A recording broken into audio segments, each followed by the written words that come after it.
And then Usha asked me to introduce myself. So I'll do that next, and then we'll do the talk and then open it up to questions and so forth, discussions. Om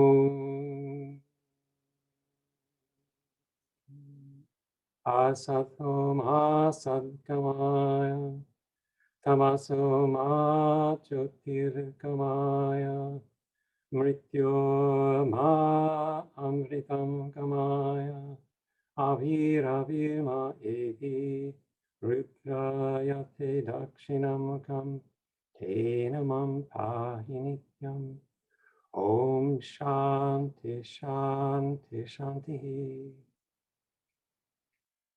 Lead us from the ever-changing to the unchanging. Lead us from the darkness of ignorance to the light of knowledge. Lead us from the death of the body to the eternal life of the spirit. Light us through and through and guide us evermore with thy loving presence. Peace, peace, peace be unto all. So Usha asked me to introduce myself. Many of you know me from previous visits to Raleigh, but that's an interesting question. So I'll give you a little background that I haven't really talked about before. I got interested in Vedanta seemingly by chance. I was taking a course in Eastern philosophy in college, and they were using Houston Smith's comparative religion book. At that time, it was called The Religions of Man. And he came to campus during that spring when I was taking the course, and gave a lecture at the assembly series. The assembly series was at that time 1 hour during the academic week when no class was scheduled. Anyone who had any interest in these assembly series could come because there were no conflicting classes. So you'd have up to 1,200 people at one of these talks. They got good speakers. And that's the first time I heard Swami Saprakashananda's name. I thought it was odd that an academic would refer to a Swami in his introductory lecture, saying that he taught him all he knew about Hinduism and that he was only $2 away at the Vedanta Society, but just kind of filed that away. And then later on, when we actually got into the academic work of studying Hinduism, the teacher, who was not a comparative religion scholar, she was an instructor in Japanese, and she just taught this course on a impulse. She wanted to teach a course on Eastern philosophy, which is really Eastern religion. And she came in late to the presentation lecture that was given every week. It was an hour and a half, in which everyone came in. Then it's a philosophy class. We had small group discussions. So there were about 150 people in this class. And she came in so late that some people started leaving, and with this pile of books. And she said, "I'm sorry, I'm late. I'm not going to talk about Gandhi, who's on the syllabus today. I'm going to talk about something else, but it's just as good. And don't panic, you won't be responsible for the material I'm presenting today." So she proceeded to talk about Sri Ramakrishna. And I was not impressed. I thought, well, the few people that I've run into in my life who have seen God are a little off center. They're not quite normal. And this person is seeing God all the time, every day. And my experience is, got to watch out for those people. And I was just kind of wondering why she was talking about this until this young man, Narendra, came into the story. And he started asking all the questions that I was thinking and confronting Sri Ramakrishna with basically a Western viewpoint on the truth of religion. And I thought, my goodness, this is the man who took the message of this mystic and brought it to the West and impressed the West. I thought, maybe there's something to this. I got interested, you know. Well, it was an unplanned lecture, and she left off at the most interesting part where this dialogue was going on, and Swamiji was being a skeptic, and Ramakrishna was gently bringing him along. And she said, well, this is an unplanned lecture. I have to stop here, but if you want to know how the story finishes, these books are on the second floor of the library. We had an OpenStack library. I studied on the second floor. And when I was kind of bored with my coursework, I ended up looking at these books and reading them, and ended up reading the entire biography of Swami Vivekananda by Swami Nishpapananda, start to finish. Sri Ramakrishna himself was a bit too much for me. There was too much that was foreign. I knew there was something there that was very valuable, but it was too far from my realm of experience. I didn't have the necessary connecting links.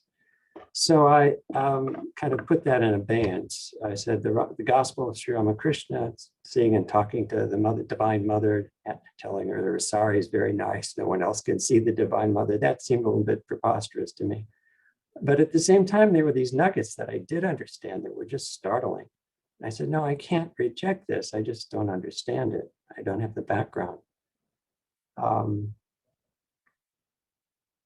And I found my way over to the Vedanta Society just because some of my fellow students noticed that I was reading these strange books on the second floor in the old newspaper archive where no one went. And they said, well, there's a Hindu place just off campus. Why don't you go over there? I didn't think too much of that until I ran out of material. I wanted to read the Yogas and Other Works by Swami Vivekananda, compiled by Swami Nishpapananda. And that was checked out on 3-month graduate students could check books out for 3 months. So that was the deal with this. It was checked out and not available. So I waited for it. And I went to the library when it was due back, and they told me that it had been renewed. So that was it. I went over to the Vedanta Society, not realizing that it was connected with the people that I was interested in, thinking, well, it's a small place. Maybe they have some books, maybe they don't, but it's worth a try. And I was met at the door by Swami Satprakashananda, who I mistook for the custodian. He asked, what do you want? I said, I want information on Swami Vivekananda. He said, oh, you mean books? I thought, well, yeah, I mean books. I thought, I mean books. Yes, of course I mean books. He died in 1902. What else would I mean? Not realizing that the person that was talking to me had met Vivekananda in 1901, March, in Dhaka. So I said, yes, books. So he brought me in. I was with a friend. Seemed like kind of an austere place. So I brought a friend. I dragged a friend over. And we went in, and I saw all these books in the entrance hallway that I'd been reading. Yeah. You okay with the sound? Okay. All right. That's George Albertus. He's the chair of our board of trustees. He comes over on Wednesday night to sit with us for meditation. Anyway, I was, bye, George. I was there in the entrance hallway with my friend David and this fellow that I thought was the janitor. And he's pointing these books out to me. And I'm kind of a cocky young kid. And he points out Vivekananda's biography by Swami Nishpapananda. That's a book about Swami Vivekananda. I said, no, I've read that. And some of these other books. I said, no, I've read that, you know. And he says, well, we do have the complete works of Swami Vivekananda in 8 volumes. It was 8 volumes at that time. But that's been ordered by one of our members, and you can't buy that. And I thought, buy that? I came for the library. I didn't want to buy any books. At that time, my conception was that if you had a good memory, you didn't need to buy books. You just read them and then find out what was in them, and that was it. So I thought, I'm not interested in buying books. But anyway, I said, well, he might be the janitor, but he certainly does know a lot about the book stock also. And he took us into the library to show us the more extended book display there of the books that were available for sale. And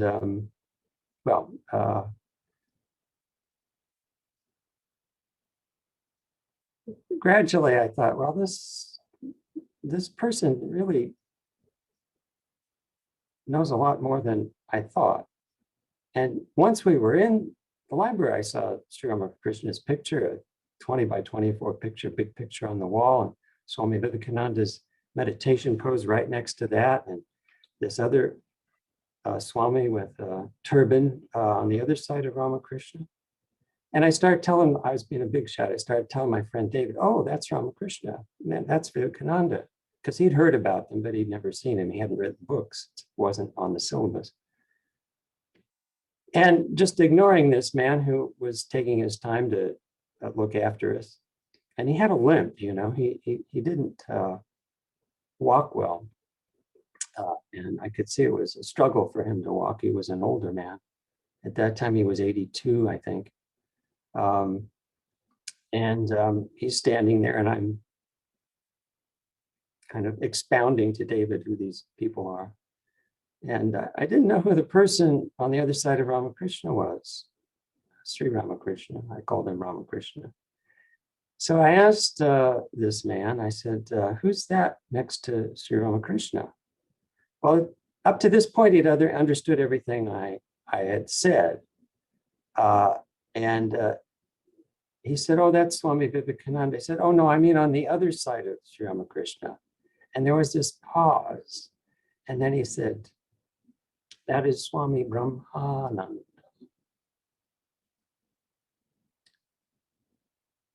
There was something in the way he said the name that was striking to me. Of course, Swami Brahmananda was his guru. So I said, oh, is that Rakal in the Gospel of Sri Ramakrishna? He said, yes. So I explained to my friend who Rakal in the Gospel, I, being, cocky young kid, ignoring this guy again.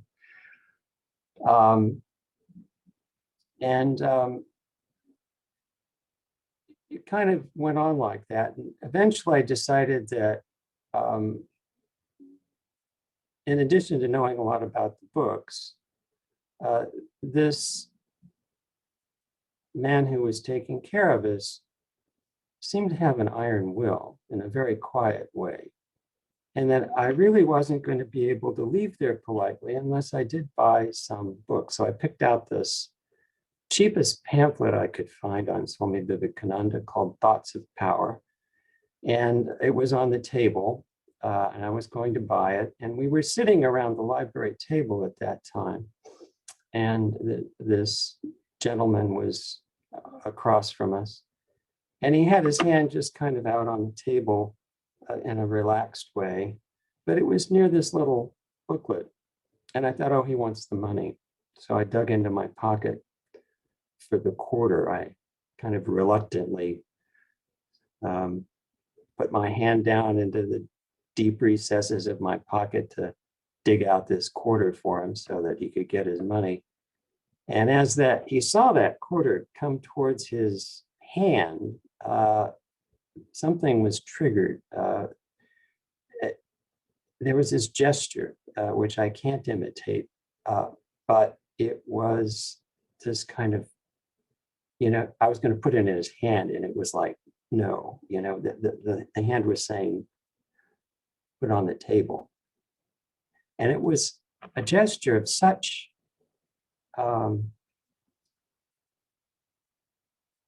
such a clearly defined decision on his part. I mean, it was, I don't want that money, but it was more than that. It was like, I don't want or need anything. What I saw in that gesture, which kind of took my breath away, was assimilated renunciation. You know, you read about Sri Ramakrishna on the Ganges, he's got gold in one hand, and he's got rupee in one hand, which is gold, and he's got clay in the other, and he's rupee, clay, and he gives him up. And after that, he can't touch gold physically. And it's assimilated renunciation. I mean, that's what I saw in the gesture. And up to that point, I was thinking in my immature way that this man was wasting my time. And then as that happened, it kind of took my breath away, and I thought, uh-oh, I've been wasting his time.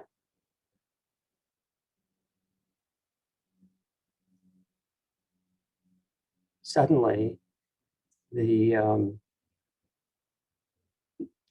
table shifted 180 degrees. I thought, oh my goodness.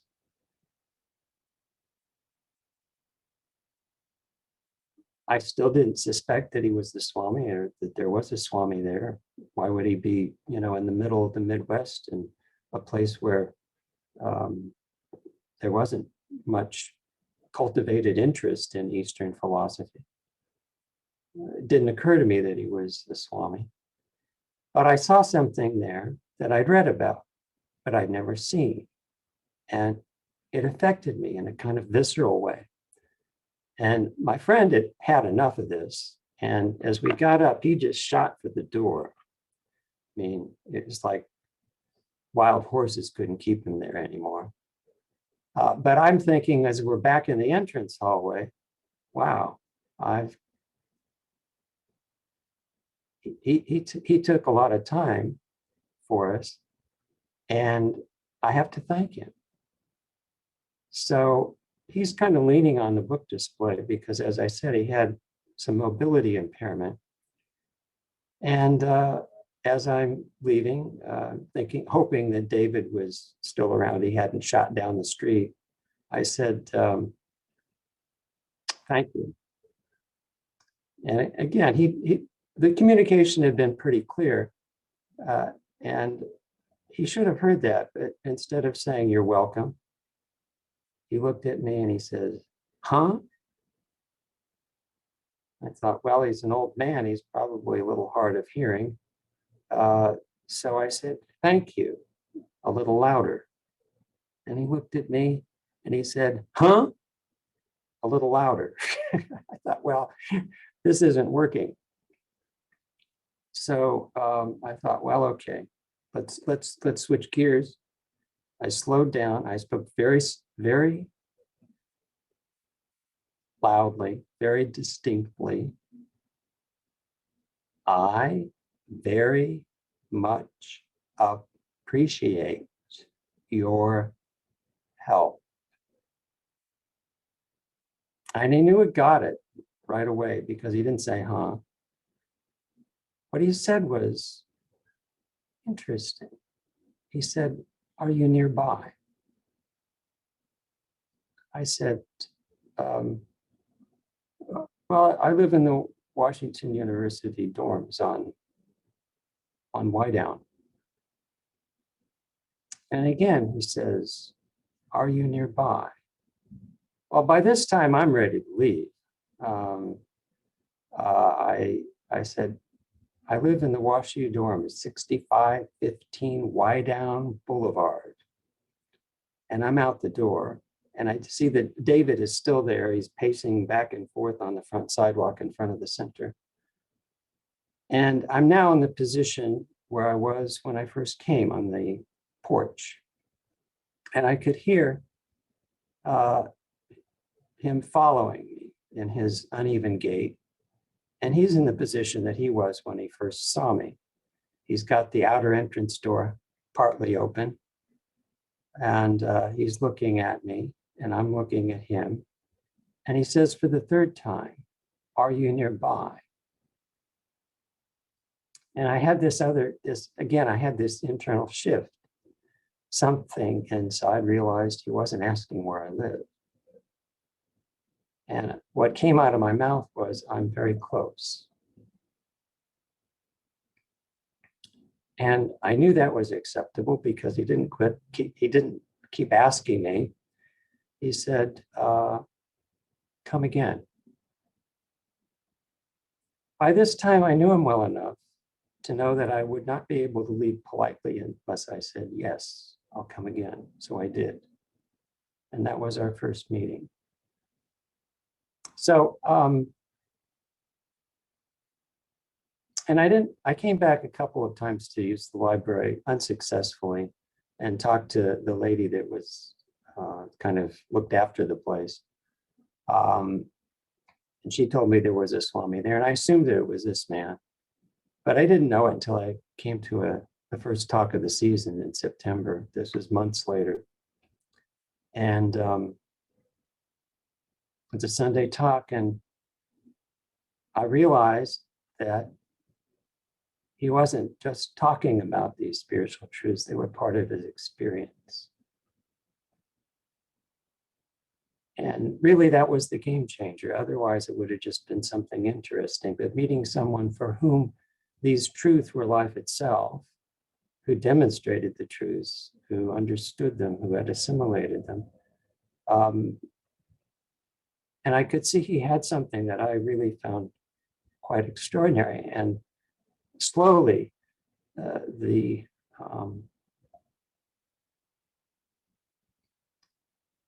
this thing became formulated within me that I don't know exactly what he has, but that's what I want.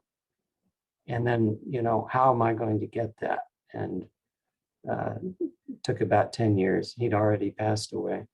I decided that it would be easier to reach my personal goals if I became a monastic. I wouldn't have as many distractions. My energy could be used in a more efficient way to achieve that goal. So that's it. That's the introduction. That's how I got, that's how Sri Ramakrishna reeled me in, more or less. So, oh my goodness. Thank you, Swamiji. Now we can start. Now we know who you are. Okay, sorry.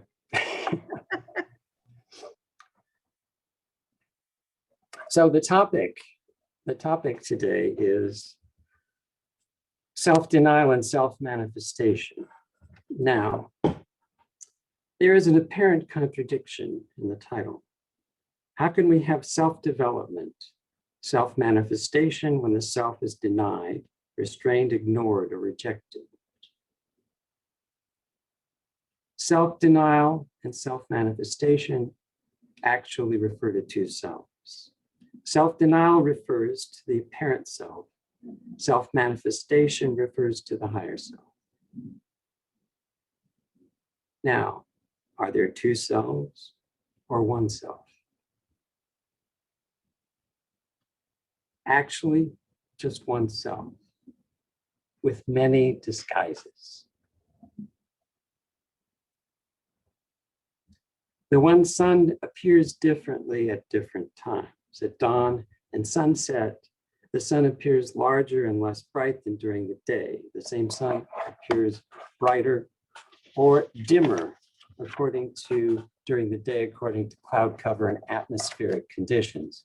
Last summer, there was a huge Saharan dust storm that made its way over the United States. When that was over St. Louis, we had these awesome sunrises and sunsets, just beautiful, extraordinary. But it's the same sun behind those fine particles of Saharan sand in the upper atmosphere.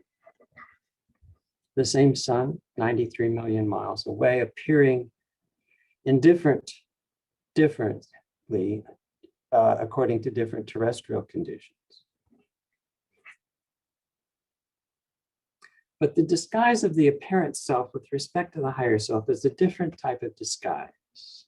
Normally, when a person puts on a mask or takes a part in a play or adopts the role of a spy, he or she knows who they are, and they try to fool other people. The apparent self is a very different kind of disguise. We deceive ourselves first, and then others. The whole problem is that we don't know the higher self. And the primary disguise of the apparent self is the body-mind complex. That body-mind complex that we put on at birth and we wear until death. Sri Krishna in the Bhagavad Gita calls it a garment that we put on and wear and then cast off when we die. On the day that Swami Vivekananda died, Swami Ramakrishna, he died in Calcutta, and Swami Ramakrishna was in South India.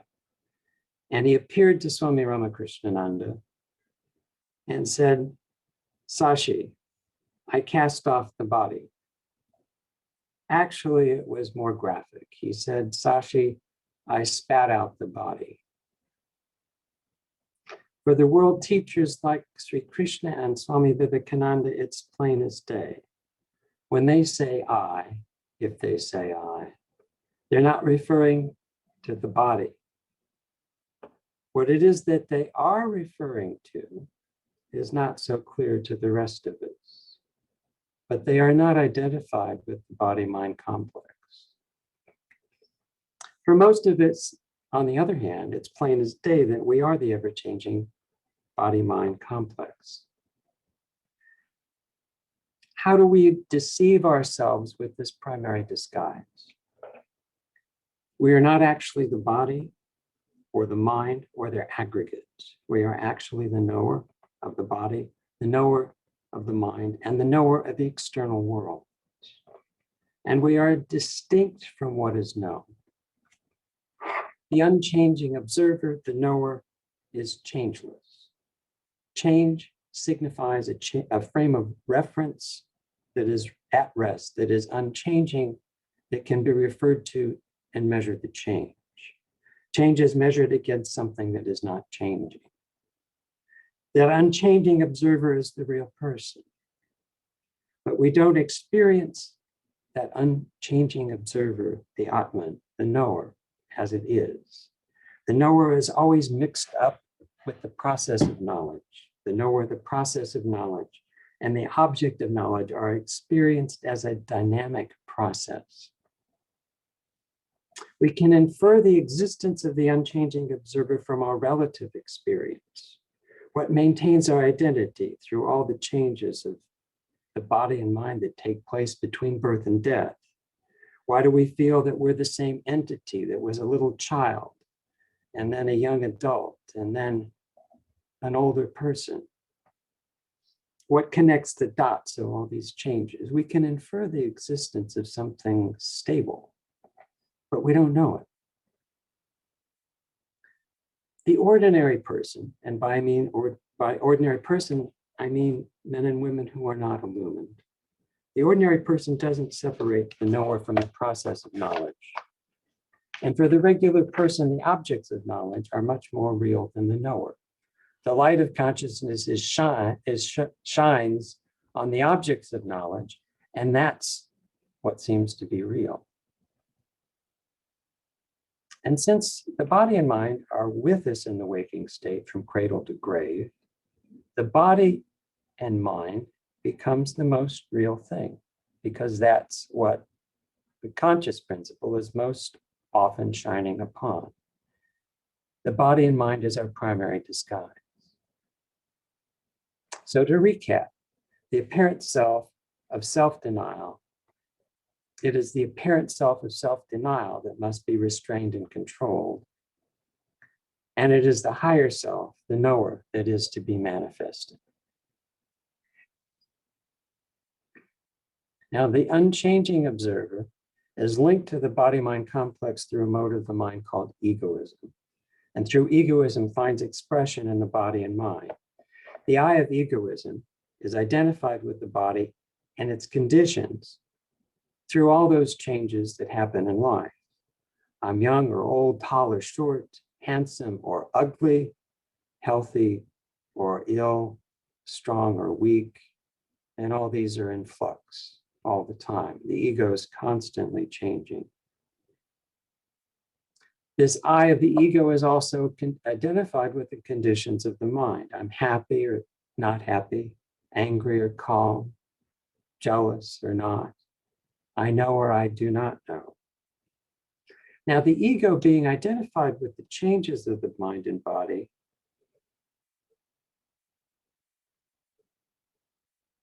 and it's curious because we think we're whatever the ego happens to be identifying with at a particular time.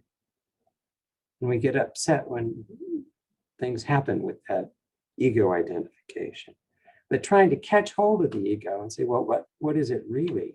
It's like trying to catch a shooting star because the conditions are in flux on the macro level and they're in flux on the micro level. The mind is always moving. The body is always moving, always changing. And the closer you look, the smaller the purview that you take, the more furiously things are changing. At the atomic level, things are just going a mile a minute, more than that. This ego wears us out.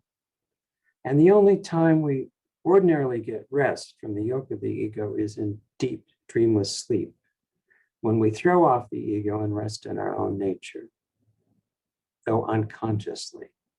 We rest in the knower, but there's a veil of ignorance, and we don't come out of deep sleep as illumined souls. We come out of deep sleep the same person that went to sleep the night before, though hopefully with a good rest. It's in this deep sleep that we get our real rest when we get rid of the ego. Because the ego is there in dreams, and that can wear us out too, whether they're good dreams or bad dreams.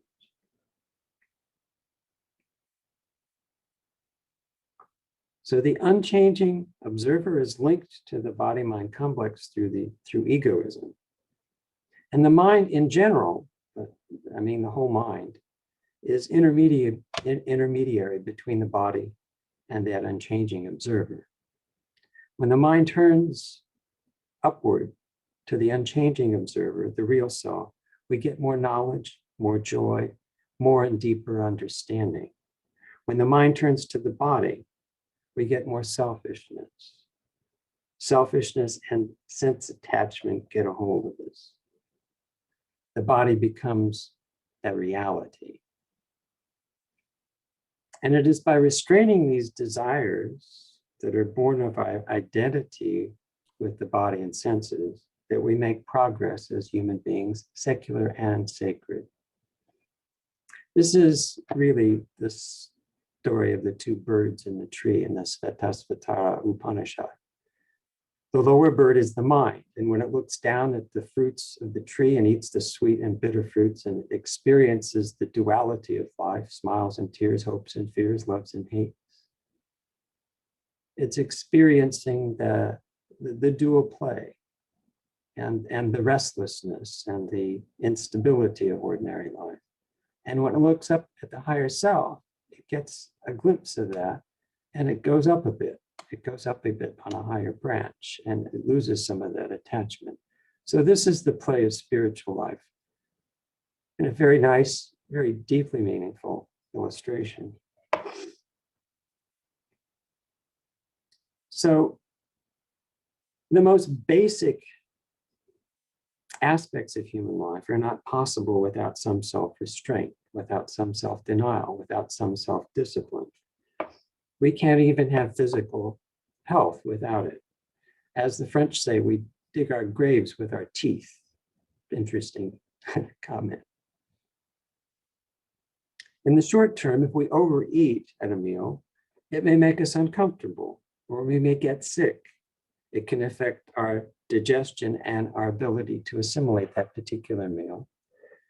Too much of a good thing, but there are also long-term consequences to a lack of restraint with respect to food. It can affect our health in general, can give us diseases of various kinds. So I want to share a couple of things with you to illustrate this. 5 or 6 years ago, one of our devotees, very close devotee in northern Louisiana, passed away. And I went down to there, to a small town called Arcadia, Louisiana, to do the funeral service. And 5 kids and many grandchildren and great-grandchildren. And my job was to explain this side of the man they all knew and loved, but really didn't understand.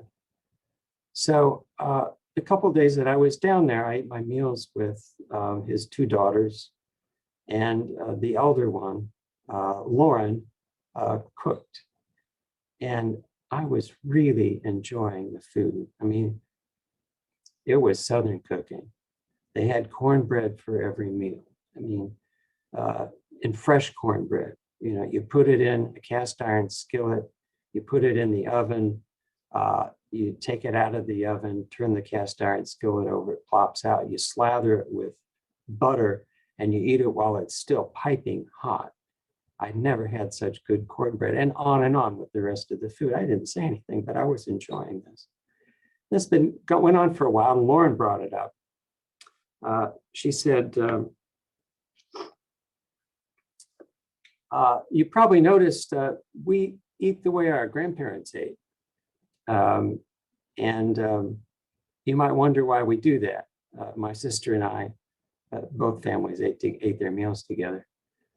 My sister and I are both registered nurses, and we know that statistically, eating like this is going to take about 5 years off our lives. But we do that. He says, even in spite of all that, even if that's going to happen, we'll die happy.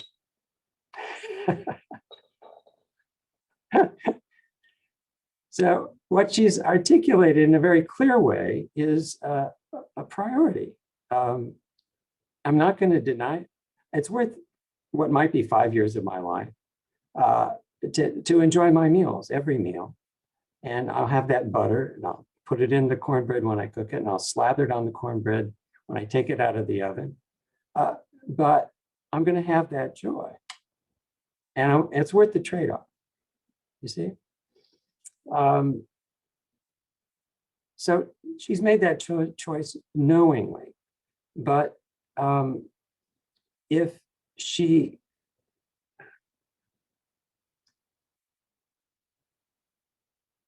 you see,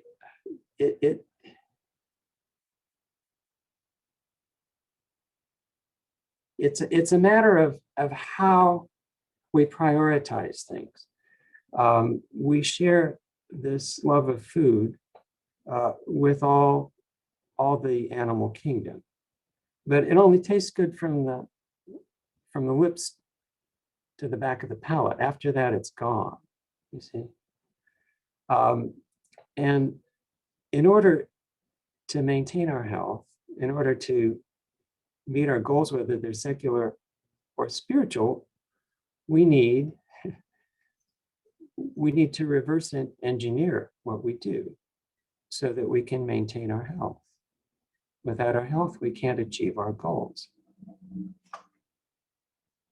So do we want to be like the lady that Swami Vivekananda visited, the mother of a devotee in California who was in a nursing home? They came and she said to her son, I want potato salad, get me potato salad. And Swami said, oh, get her potato salad. He says, this is not trivial. She's not far from death, satisfy her desire. Do we want to be like that when we face death? Or do we want to be like Keshav Chandra Sen? The last visit that Ramakrishna made to him, Keshav was deathly ill. He could barely walk. And they didn't talk about anything but God. What do we want? When the hour of death draws nigh, what will it all avail thee? What indeed will it all avail thee? The choices that we make now will determine what it's like when we face death. And we want to be more like Keshav said. The other story is Wanda Ellis. She and her husband came to Vedanta. They lived in Kansas City in the 1950s. They moved to St. Louis when they got interested in Vedanta very quickly, and became Vedanta was their life. They didn't have any kids. To give you some idea, when we had our 50th anniversary in 1988, Ray and Wanda took all of the wooden chairs, the straight back formal wooden chairs that we have in the center, 110 of them. They stripped them down to bare wood and refinished them beautifully. And I mean, that's, and just did it 10 chairs at a time, redid the whole thing. They do things like that. Extraordinary people. You could, and she's still alive. She cooked for us on Tuesdays and took care of the library until she was 92.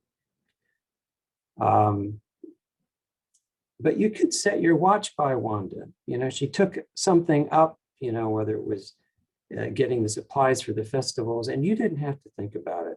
The library, you didn't have to think about the bound library books. She would take care of it. And her habits, she would be here at a particular time in the morning on the day she cooked. She'd already have it cooked. I mean, you could just set your watch by her habits. And yet she deferred. She deferred always any kind of spiritual question. She said, "Oh, I don't know." She'd act like she didn't know anything, but you could tell by her life that she knew quite a bit. She exemplifies teachings. So she was up in the office one day, and I don't know what compelled me to do this. She was doing something. She was always task-oriented, is always task-oriented. And I said, "Wanda, what's the secret of happiness?" There was a little pause. And she said, "The secret of happiness is to have a goal in life. And the higher the goal, the better. And the highest goal is God realization." End of conversation. She went on with what she was doing, but I thought how succinct, how completely assimilated that answer is. And the goal in life that we have can be either secular or spiritual.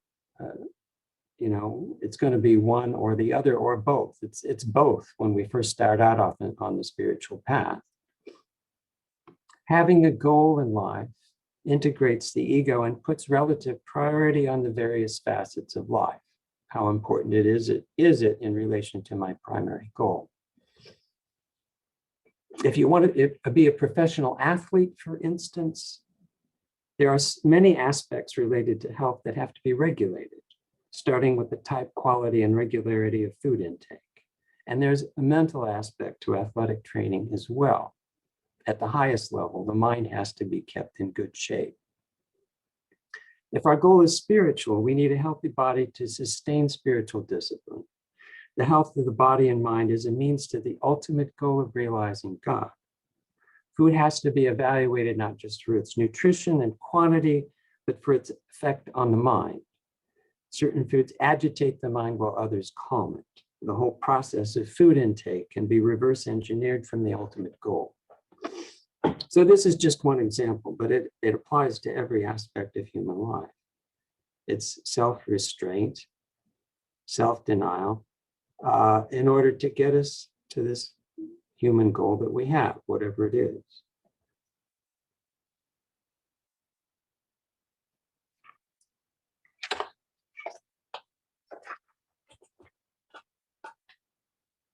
Oh my.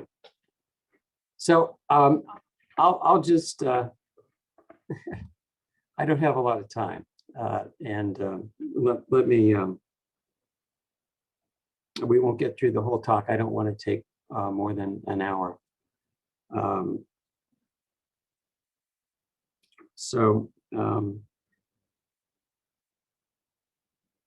stop here.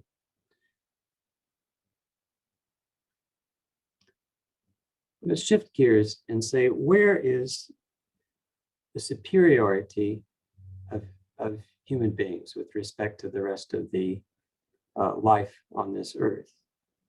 It's in the power to discriminate right and wrong. Moral life does not exist at the human level. There's intelligence among animals. Some can use tools, some can understand words, but the moral life doesn't exist at the subhuman level.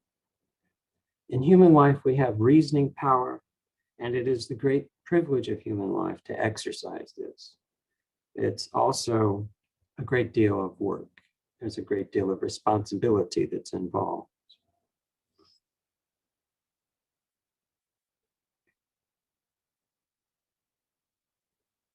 On the one hand, we're essentially pure, free, and perfect as spirit, as Atman.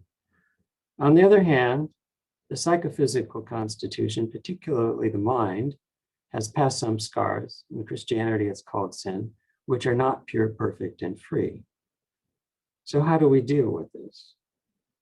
The philosophers of the Enlightenment, like Rousseau, called the basic stuff of human life that we're born with the natural man, and they extolled it. They said, just express this. This is not the viewpoint of Vedanta. The natural man is still very much with us. We have to take that and we have to refine it. There are certain things in the subsoil of the mind, the samskaras, the past impressions, that are not very desirable at all. And we don't and shouldn't give all these things expression. So the body and mind need to be regulated, particularly the mind, in order to manifest the higher self. The vehicle needs to be controlled, even for physical development, not to speak of intellectual, aesthetic, moral, and spiritual development. Now, religion, all religion, particularly emphasizes courses of discipline and vows, which strengthen the willpower. There can't be any real progress in life unless human beings have the capacity to restrain and sublimate the basic biological urges and needs that we share with the lower forms of life.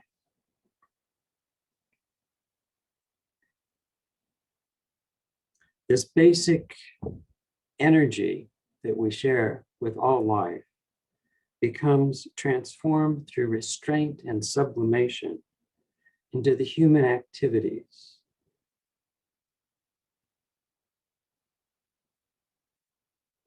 Into physical, intellectual, aesthetic, moral, and spiritual development. And that distinguishes us from the lower animals. So this whole process of restraint and sublimation is what makes us human. Otherwise, we're just clever animals.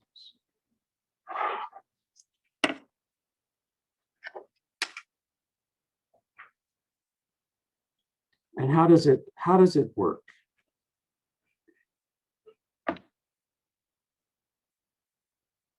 Vivekananda says, take a person where they stand, and from there give them a lift. It's very important, if we're going to make progress, we have to have our feet in a place that has traction. This role of the spiritual teacher is to understand where we are and give us instructions accordingly. But it's our job to have enough insight to understand that what the spiritual teacher says is on the money and rings true, so that we can be able to follow that advice. See, it requires a great deal of effort on our part to get to the point where we can understand the advice that the spiritual teacher needs to give us. We have to try ourselves to understand and evaluate and analyze the experiences that we have in life.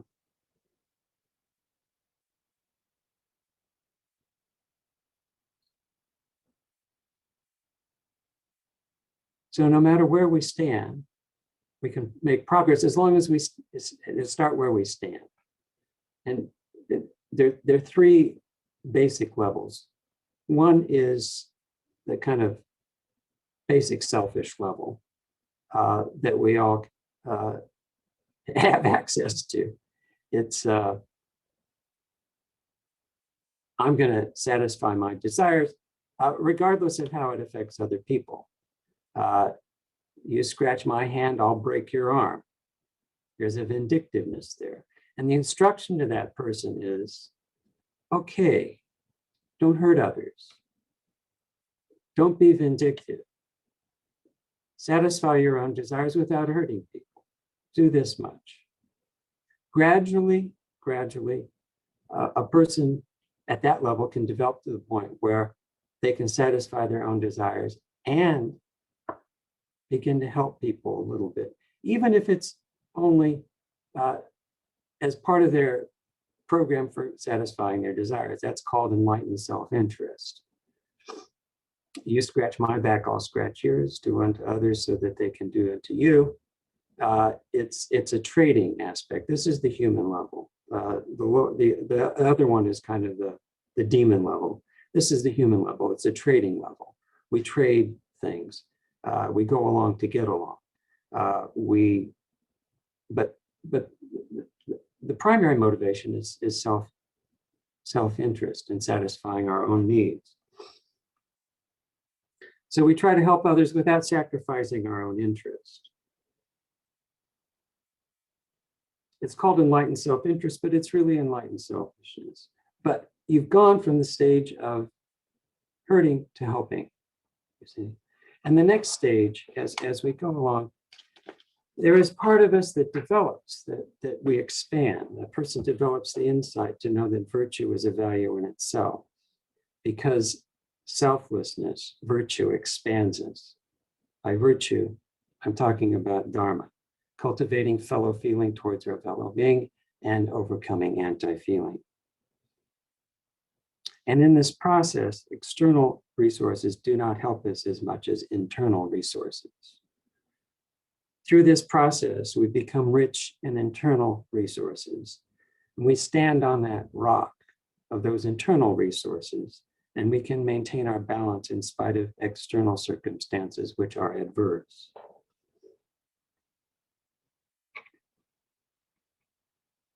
So through this process, the ego is gradually integrated,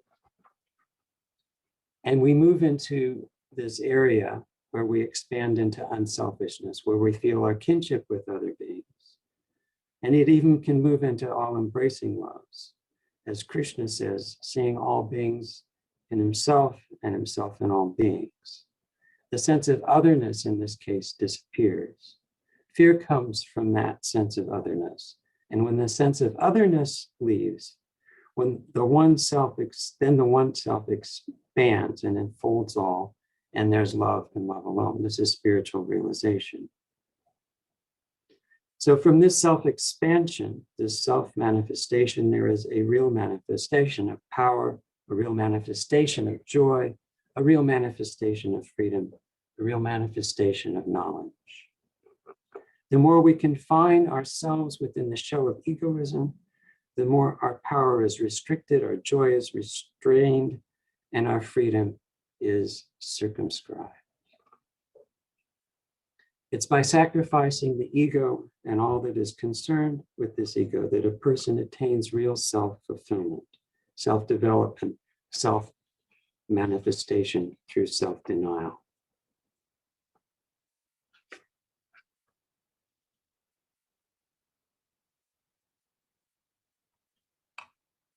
So to illustrate this, we'll skip over some of this stuff.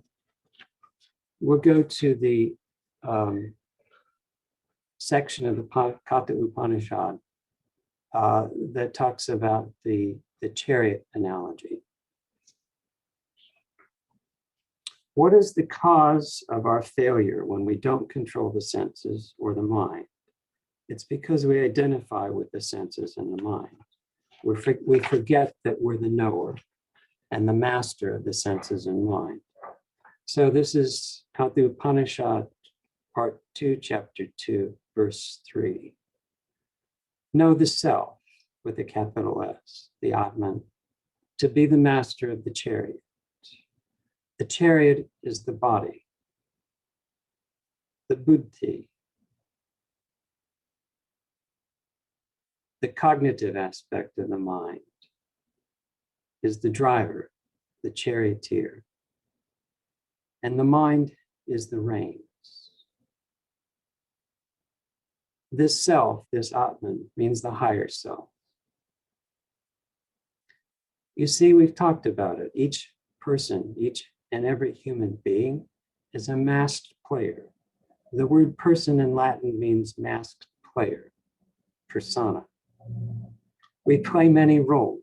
We start as sons and daughters and then become parents of sons and daughters, shouldering life's responsibilities, students, employees, and perhaps employers.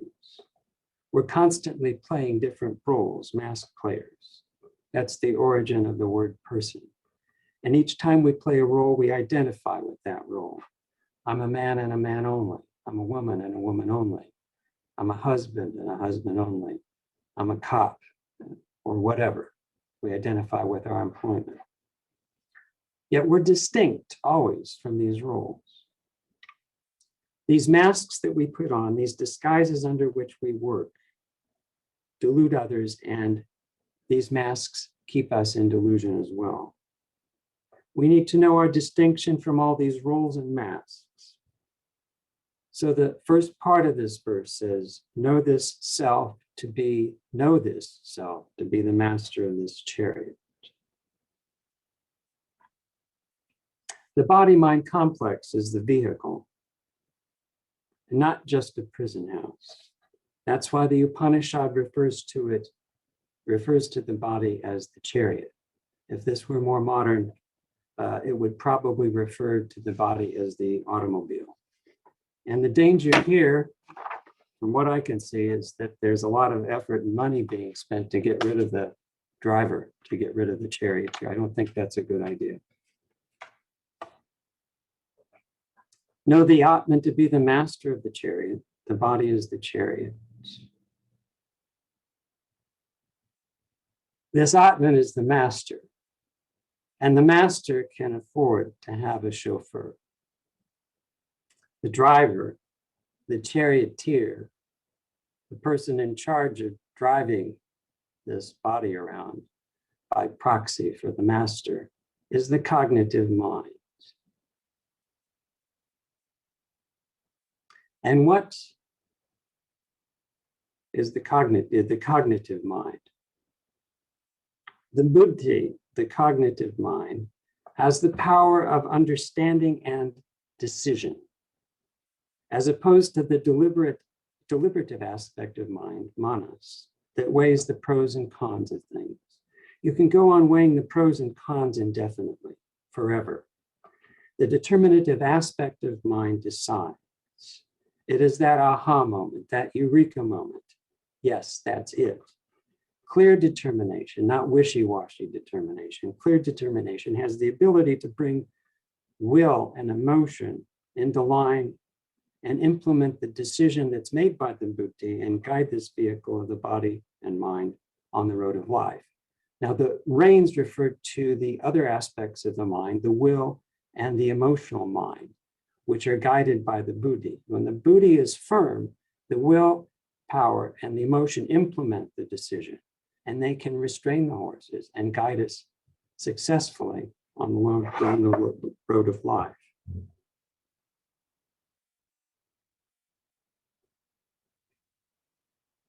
Clear determination, it's an intuitive leap. It's not, it's intuition, it's not reason. Reason comes afterwards to see if it makes sense. But that intuitive leap, when you see clearly, it is an intuitive leap. And that's that intuition, even in secular affairs, comes because of the buddhi's proximity to Atman.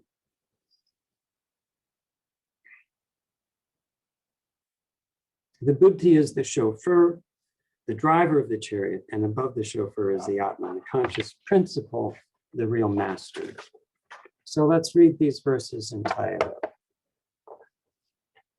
Know the Atman to be the master of the chariot, the body the chariot, the buddhi, the determinative aspect of mind, the charioteer, and the mind, the reins.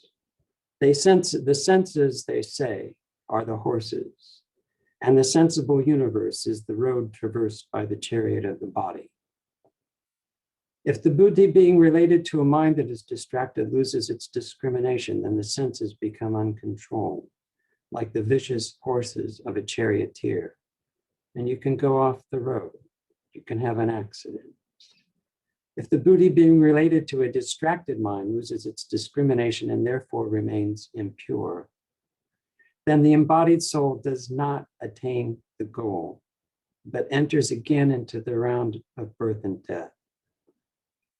But if the buddhi being related to the mind that is restrained, it's that word again, restrained, self-denial, self-restraint. If the buddhi being related to the mind that is restrained, possesses discrimination, and is therefore always pure, then the embodied soul attains the goal from which he or she is not born again. A person who has discrimination as his charioteer and holds the reins of the mind firmly reaches the end of the journey, and that is the supreme beatitude of God realization.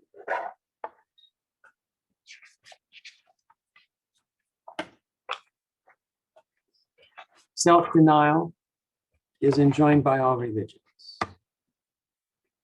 The practice of self-denial is necessary at every stage of human development, physical, intellectual, aesthetic, moral, and especially for our spiritual development, for the purification of the mind that leads to the realization of God. In order to say yes to what we are seeking, we have to say no to many things that impede or are unrelated to what we seek.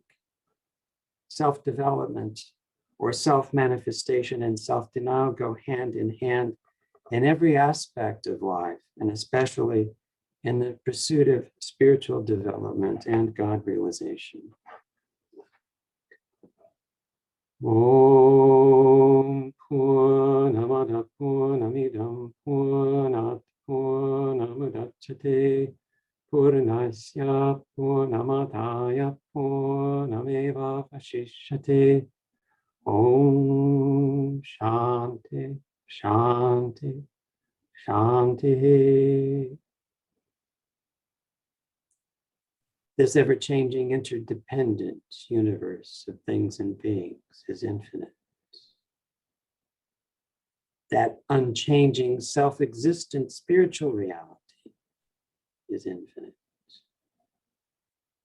This ever-changing universe, having come from that unchanging spiritual reality, that spiritual reality remains undivided, unchanged, complete, perfect, infinite.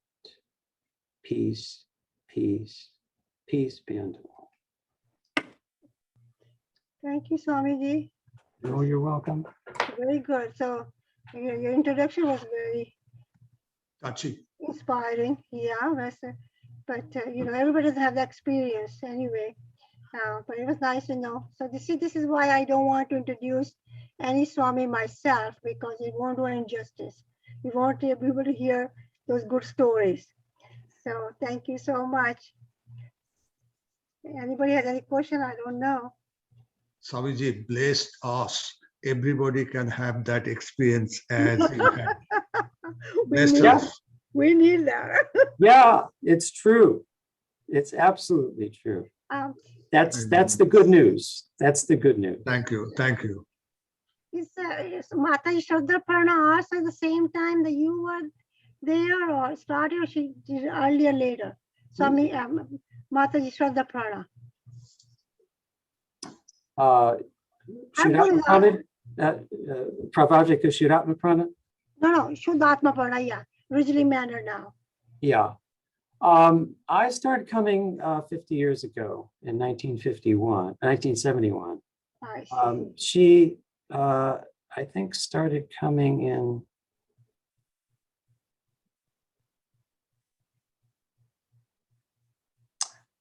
somewhere around 67, 66, something like that. So she was here. She was here, and she was giving service every day. She had a job in the music library at Washington University, and she'd come directly from work and give service every night and go home. And then she was already very much established at the center. And very good. and one of the shyest people at that time that I had ever met. Yeah, she still is. She's so sweet. She still is. Well, she's a jewel. She is. She's a Yeah, jewel. Yes, Swamiji. I was wondering if you could elaborate a little bit more on the mentality of the people of demonic nature who say that, who want what they want at the cost of hurting others. And then you said, well, let them do it, but not hurt others. And and then that is called Rakshas Gan in Bhagavad Yeah. Gita, and then it's called Dev Gan. But and then there's other descriptions. But I also heard Manushya Gan, which was not in the Bhagavad Gita, but I think it seems to have evolved because the people with Manushya Gan, I've noticed, they seem to imbibe the qualities of the people they are living with.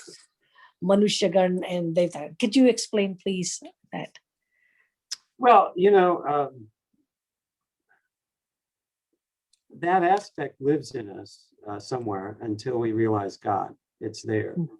As we develop, it becomes attenuated or overpowered. But it can raise its head at any time, you see. Right.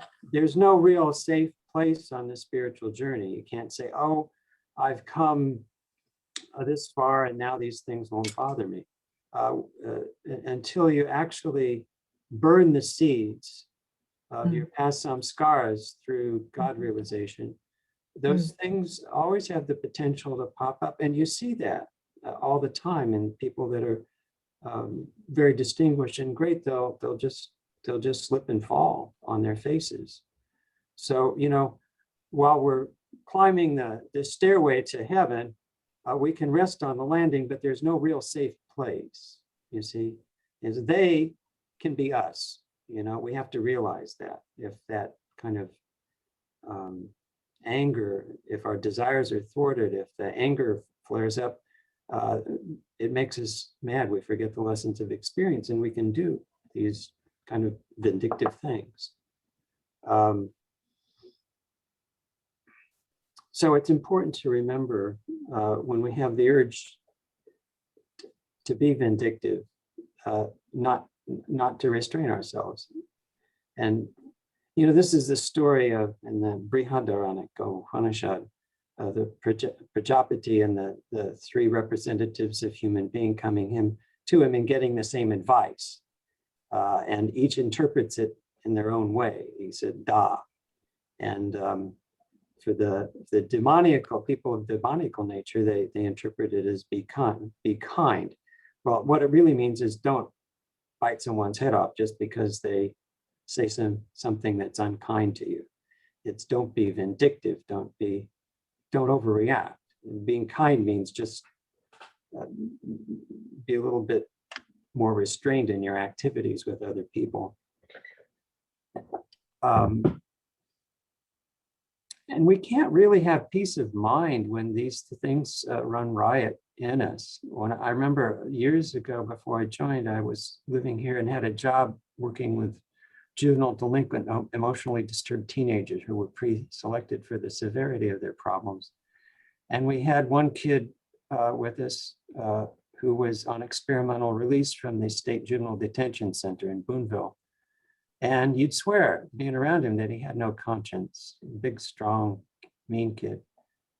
And I began to wonder about these teachings. And I found out from the director of the institution after some time that he had trouble sleeping because of the kind of vivid nightmares that he had. So what he did during the day didn't seem to bother him, but his conscience was there and it did bother him at night. So, I mean, for our own welfare, eventually we learn to restrain ourselves. Swami Vivekananda says, Seema, experience is the only teacher. We learn through experience. If we hear something and we understand it and we can follow that, know for certain that you've already had that experience. Someone who doesn't understand it yet hasn't had the experience or hasn't benefited or evaluated properly the experiences that they're having. had said, what you're describing is how do we handle the demonic nature in us when we're on the spiritual path and it shows up his head. I understand that. But how do you deal with demonic people that you encounter? And what he said was just stay away from them. And I take that as stay away from their aura, because intermingling in that aura, we can be affected. And is it just to stay away from them?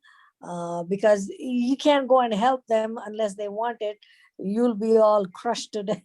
Well, in life, you can't avoid people. I mean, Right. we have to figure out strategies.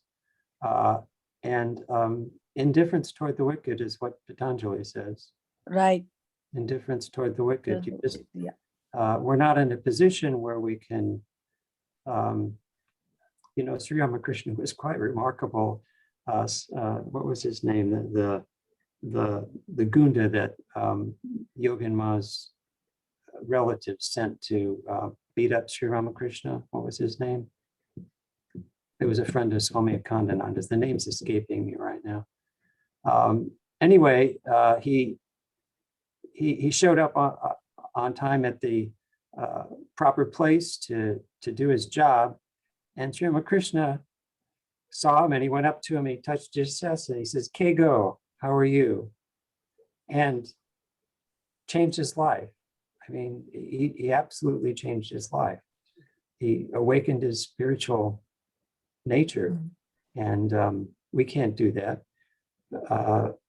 We don't have that power, but we do have the power to put our internal shields up, to shield our inner shrine, and to be indifferent, and not let that anger that's in them stir us up. A Buddha had a parable. He said, if someone comes to market with heavy laden with a burden that he can hardly carry of eggplants, and he can't sell the eggplants in the market, then at the end of the day, that person has to carry the eggplants home. So if they can't share their anger with you, they have to just keep shouldering that burden themselves. That makes a whole lot of sense. Thank you. Yeah. Thank you so much.